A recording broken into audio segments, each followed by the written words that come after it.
Welcome back to story time.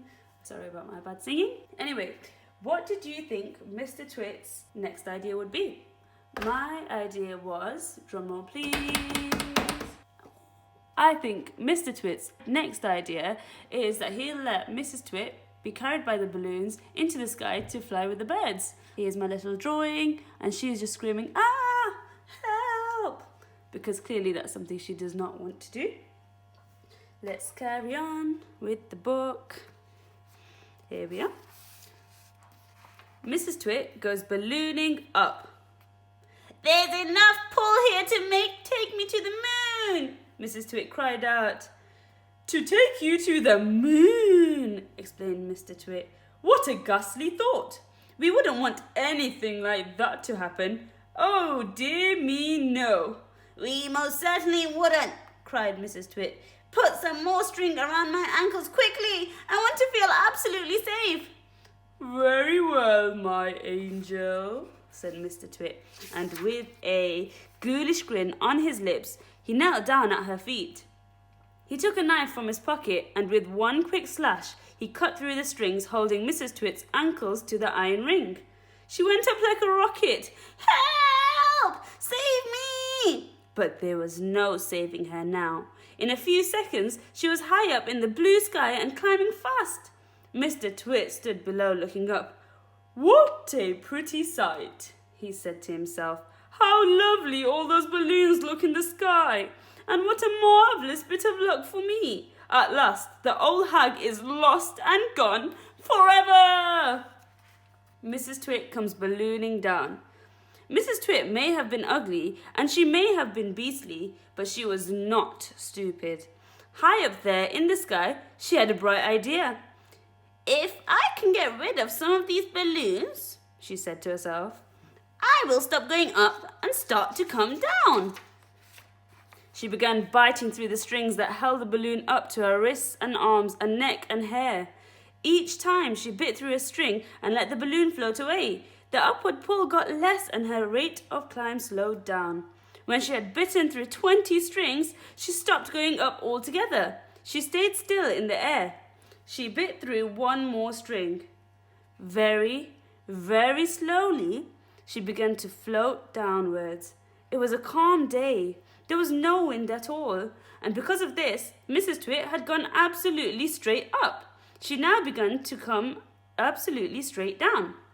As she floated gently down, Mrs. Twit's petticoat billowed out like a parachute, showing her long knickers. It was a grand sight on a glorious day, and thousands of birds came flying in from miles around to stare at this extraordinary old woman in the sky. Mr. Twit gets a horrid shock.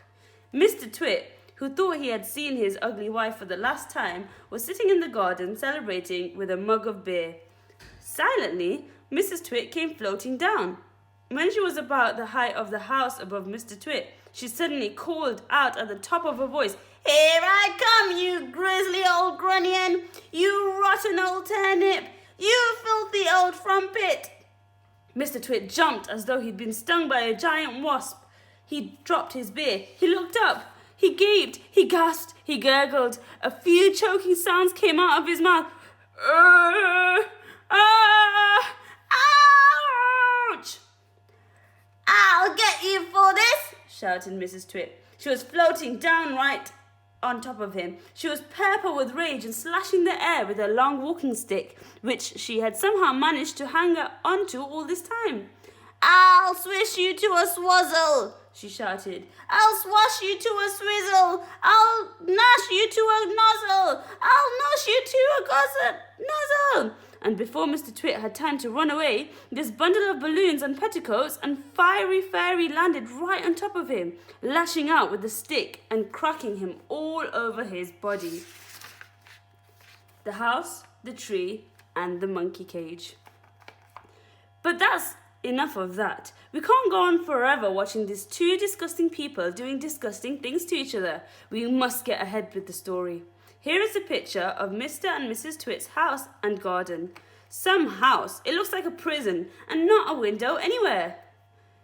"Who wants windows?" Mr. Twit had said when they were building it. Who wants every Tom, Dick and Harry peeping in to see what you're doing? It didn't occur to Mr. Twit that windows weren't meant mainly for looking out of, not for looking into. And what do you think of that ghastly garden? Mrs. Twit was the gardener. She was very good at growing thistles and stinging nettles. I always grow plenty of spiky thistles and plenty of stinging nettles, she used to say. They keep out the nasty, nosy little children. Near the house, you can see Mr. Twit's work shed. To one side, there's the big dead tree. It never has any leaves on it because it's dead. And not far from the tree, you can see the monkey cage. There are 4 monkeys in it. They belong to Mr. Twit. You will hear about them later. Hug tight sticky glue. Once a week, on Wednesdays, the Twits had bird pie for supper. Mr. Twit caught the birds and Mrs. Twit cooked them. Mr. Twit was good at catching birds. On the day before Bird Pie Day, he would put the ladder up against the big dead tree and climb into the branches with a bucket of glue and a paintbrush. The glue he used was something called Hug-Tight, and it was stickier than any other glue in the world. He would paint it along the tops of all the branches and then go away. As the sun went down, birds would fly in from all around to roost for the night in the big dead tree. They didn't know, poor things, that the branches were all smeared with horrible Hug-Tight. The moment they landed on a branch, their feet stuck, and that was that. The next morning, which was Bird Pie Day, Mr. Twit would climb up the ladder again and grab all the wretched birds that were stuck to the tree. It didn't matter what kinds they were. Song thrushes, blackbirds, sparrows, crows, little jenny wrens, robins, anything. They all went into the pot for Wednesday's bird pie supper.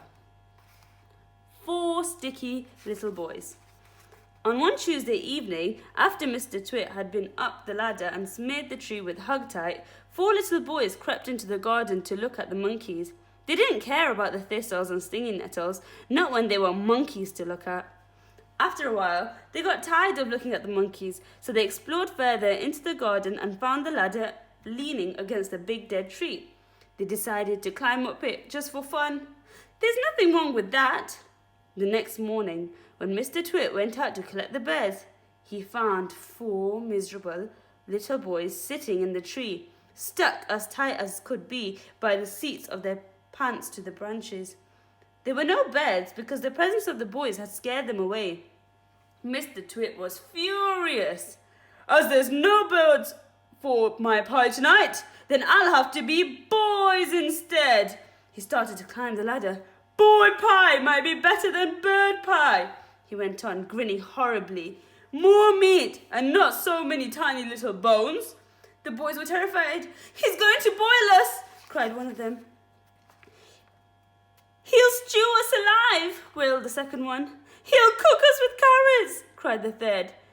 But the 4th little boy, who had more sense than the others, whispered, Listen, I've just had an idea.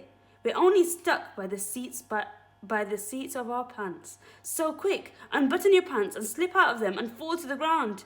Mr. Twit had reached the top of the ladder and was just about to grab for the nearest boy when they all suddenly tumbled out of the tree and ran for home with their naked bottoms winking at the sun. Your question to think about today is, what kind of person do you think Mr. Twit was? I'd like you to explain why and draw a picture. I want you to try use rich vocabulary. You can find the most interesting word to describe Mr. Twit. Okay, that's all for today. Thank you so much for watching, and I look forward to making more videos for you all. Stay safe. Bye.